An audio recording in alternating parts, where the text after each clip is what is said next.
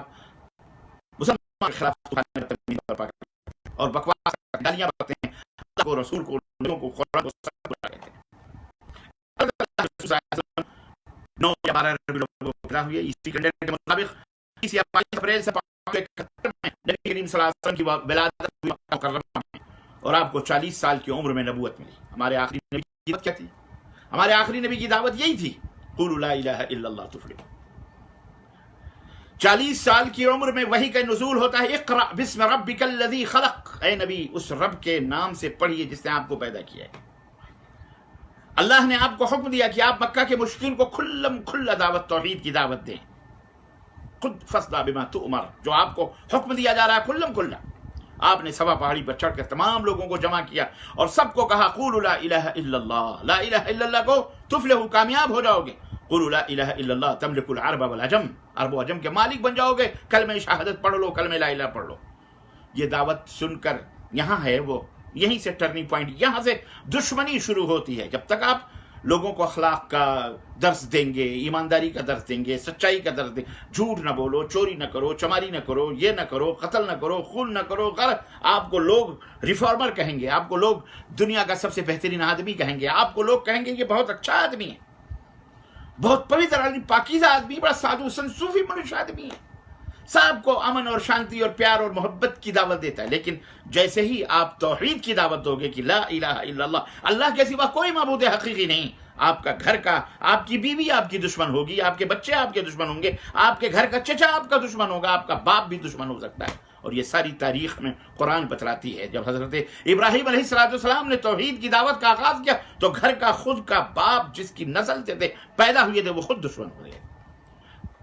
یہ ہے اصل دشمنی کا راز لا الہ الا اللہ ہے. سمجھ رہے ہیں آپ؟ اس حقیقت کو سمجھیے. بڑے میٹھے میٹھے لوگ بنے ہوئے ہیں، کب تک؟ جب تک آپ سانپ کے دم پہ پیر نہیں رکھتے ہیں. سانپ کے دم پہ پیر رکھنے کا مطلب کلمہ توحید کی دعوت ہے. چنانچہ خود نبی کریم صلی اللہ علیہ وسلم اتنے بڑے اخلاق، امین کے نام سے جانے جاتے تھے، صادق کے نام سے جانے جاتے تھے کہ امین و صادق ہیں آپ. ہوا کیا؟ ایک کلمہ توحید سے سب دشمن ہو گئے. خیر میں تفصیل میں نہیں جانا چاہتا، میں اشارہ کڑیاں ملانا چاہ رہا ہوں. مجھے حضرت حسین کے قاتلوں تک پہنچنا ہے، ان خبیث نااہل کمینوں تک پہنچنا ہے، ان رذیلوں تک پہنچنا ہے، ان یہودیوں کی ذریت تک پہنچنا ہے جنہوں نے نواس رسول حضرت حسین ابن علی